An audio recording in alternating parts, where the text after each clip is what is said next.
Maryland, and Virginia, I would like to welcome Honorable Kyagulanyi to our community.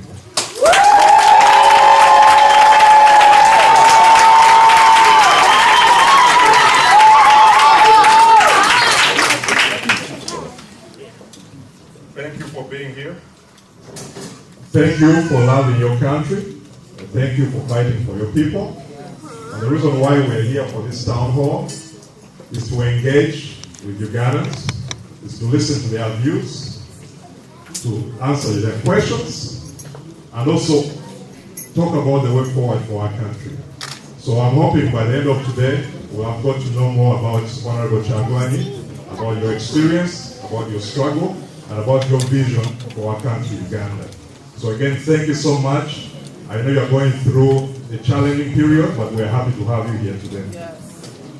So I'm going to be very brief. I would like to first of all acknowledge the presence of all of you who have come out here today to be with us. Thank you so much for taking this time out of your afternoon to be here. I'll start off by calling Mr. Robert Amsterdam to make some remarks before we move forward.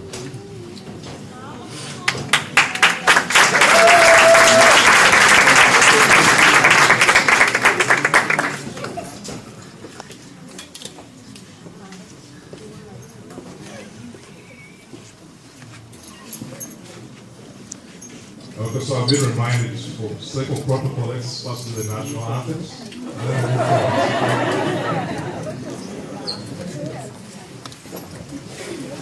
so we'll start by singing the Ugandan national anthem.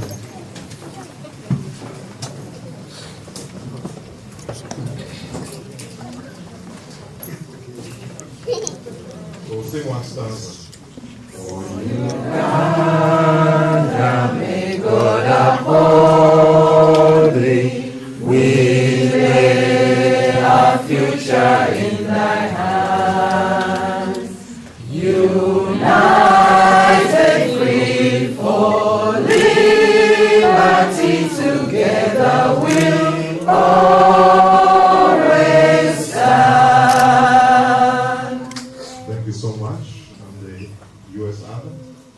Oh, say, can you see by dawn's early light what so proudly we hailed at the twilight's last gleaming, whose were stripes and bright stars?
You're in front.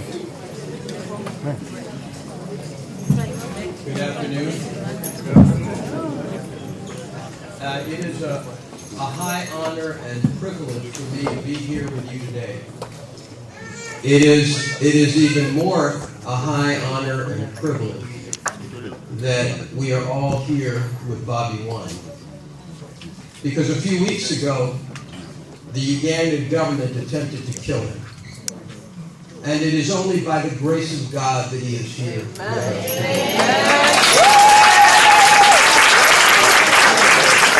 only by the grace of God, because the beatings and the torture he suffered, which I feel now that I've witnessed, having heard it with the authorities here and international authorities who've been listening to exactly what Ugandan special forces did to a political opponent at the instructions of the leaders of the country. Let no one believe they avoid responsibility because some soldier did it. It is no soldier. No soldier in that country doesn't work without the authority of the president of that country. We are saying now, and we are calling him out. We are saying to the president of the country, you are the guarantor of his safety. If anything happens to that man, Mr. President, it is on your head. There is no excuse for a torture squad to be led by your son in Uganda. There is no excuse for pliers to be found on the bodies of your special forces to extract untold sadistic revenge against your opponents. We want to know about the poisonings that have occurred in the past. We want to know about the kidnappings that have occurred in the past. And we want to know about the murders that have occurred in the past. Because if that is the way to fight for freedom in your country, President Museveni, then something is seriously wrong in Uganda today. And I have news for you. The European Union, the European Parliament has announced that they don't want to be complicit with murder anymore.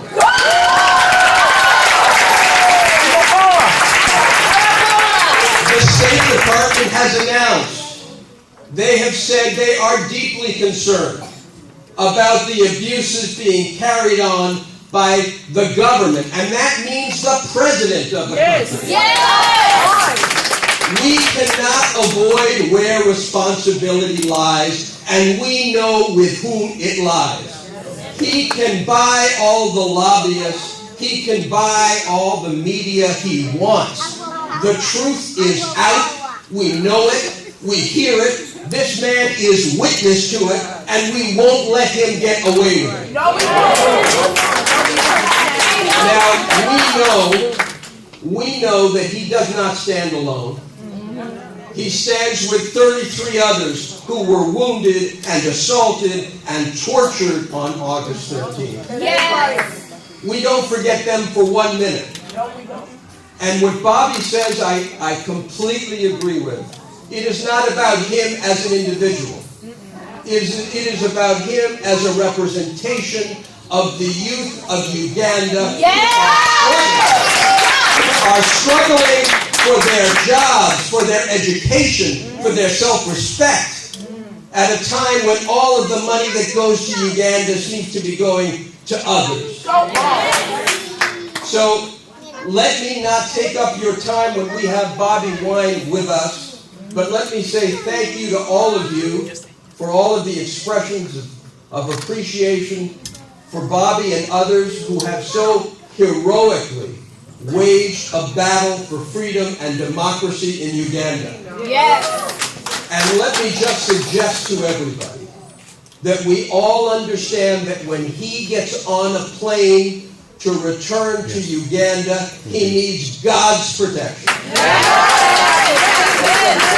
And we need the international community to know the government will immediately attempt to detain him. We need the international community to be watching out with Bobi, for Bobi, on that day as well. So thank you very much for coming, and I turn it over to Bobi.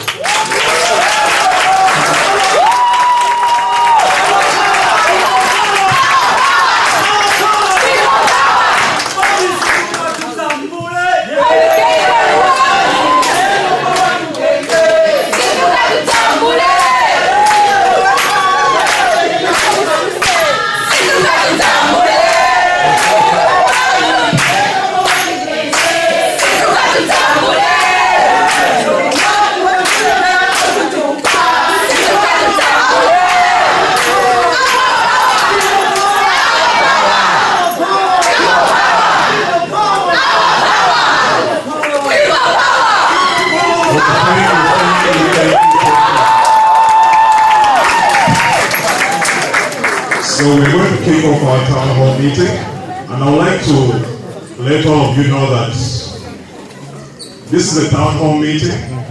All views are welcome. It's not a political rally. So I encourage people not to feel afraid to speak up. If you have a question, it's your time to speak up. So I would like to start by introducing our moderator, Ms. Arao Ameni, who is a journalist and also teaches at the University of Baltimore. She will kick off the town hall meeting today. Thank you so much again for being here. How's everyone doing today? Very good. First of all, I'd like to thank Honorable Robert Kyagulanyi for making time to meet with us Ugandans here in the diaspora. I'd also like to thank Ugandans and friends of Uganda. Despite your busy schedules, you made it a point to come out here to listen to Bobi Wine and also to listen to what's happening in our country, Uganda. Just a quick thing about me. My name is Arao Ameni. I'm from northern Uganda, to be exact. I live here in Maryland. I'm a graduate student at the University of Baltimore. I'm also a lecturer. I'm also a professor there. Museveni was been president since I was also 4 years old, so this matters to me just like you. I'm so happy to see all of you here. Thank you so much for Bobi Wine for coming here and meeting Ugandans in the Washington, D.C. area. We appreciate you, especially under the circumstances, taking time to meet with us and have a conversation with us. I'll kick off the first question and then I'll leave it to the audience. First of all, how is your health? How are you doing physically and mentally? And how have these unfortunate circumstances in our country changed you? Thank you very much, my sister. And indeed, you're my sister, because we tend to share the same plight. We were both 4 years old. When we were apparently liberated, but right now we know that we are being taken captive. Yes! I will request that I take a few more minutes addressing you, ladies and gentlemen, because this actually happens to be my first opportunity to address fellow Ugandans ever since the unfortunate events happened. I bring greetings to you, ladies and gentlemen, from home. Thank you. I am very glad to be here and to be alive. I cannot credit that to me, but I credit that to the many voices that were raised when I was in military detention. It was, I believe, pressure that caused my freedom, and indeed it was pressure that I was allowed to come to the United States for specialized treatment. I want to send my special thanks to all of you, ladies and gentlemen, individually and in groups, particularly here in Washington. We have a group called DMV, we have artists, we have individual activists, the friends across the world, in Kenya, in Nigeria, in South Africa. Protests were carried out across the world. I was humbled. When I was in incarceration, I did not get the opportunity to read a single newspaper or to see what was happening outside, out in the world. I must say I was humbled to see what happened, and even up to today, I'm still just trying to update myself because so much happened. I want to thank you, ladies and gentlemen, because it was your relentless voices that gave, even though still temporary, but freedom to us. And indeed, it is your relentless voices that ensure that we are still alive. I was arrested with 33 other people, including members of parliament, and I eventually realized that even though so many eyes were fixed on me, so many other people got so brutalized. I cannot stop talking about a lady called Asiro. She had just had a baby by cesarean section, but the way she was beaten, man, it was terrible. There's another guy from Arua called Atiku Shaban. His back was shattered completely, and many others, yeah. And to say that the world might never know these guys, I always feel obliged to live their plight. And of course, ladies and gentlemen, we are not the first. So many freedom fighters have faced the blunt rage of the state for so many years. And indeed, whatever I'm saying has been said before and continues to be said. I'm just glad that maybe this happened to me probably at a tipping point, probably when there are many other factors that can connect, and that is why we seem to be more, encouraged than before. But I thank all those that have been part of this, all the lawyers back at home and here, the Honorable Medak Segona, the Honorable Asumani Wasaliwa, the legal team led by Nicholas Opio and all these other lawyers, fellow leaders, fellow citizens, the lawyers here led by Robert Amsterdam. Guys, I'm sorry I cannot mention everybody, but I want you to know that on my behalf and on behalf of the oppressed people back home, we do not take your concern for granted. We really, really, really appreciate. Thank you for standing with Uganda. Thank you for keeping your eyes on Uganda. And thank you for being on the side of justice. Now, ladies and gentlemen, I am feeling much better. As you could see, I can even talk confidently. I can even afford to smile.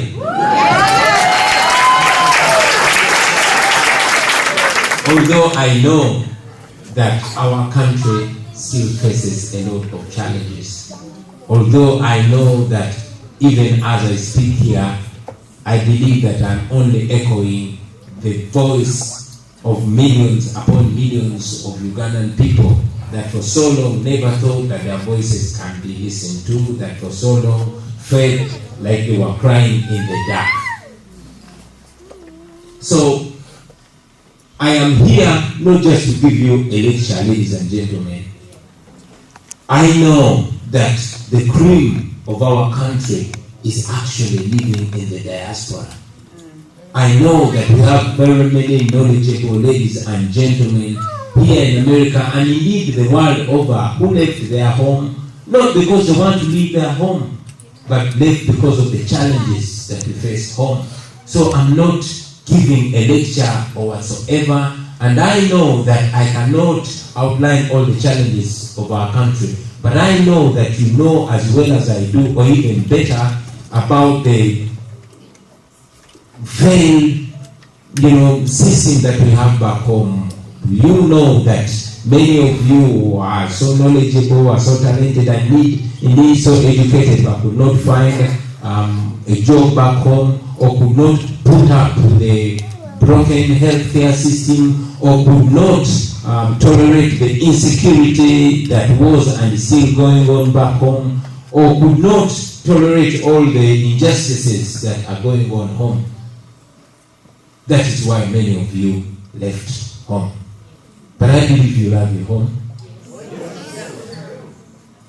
I believe you want to be home. Oh, yes. So that being a challenge, ladies and gentlemen, some of us that were not lucky at that time to leave the country thought that we would stay home and struggle right from there. Many of you know that I spent so many of my years as a comfortable artist, and having been a successful artist, life seemed like it was okay for me until the injustice came biting, and just like it is for everybody, they always feel comfortable until reality bites. When I was here, I talked about my very, very good friend, the late Moses Radio. I still reflect back to him.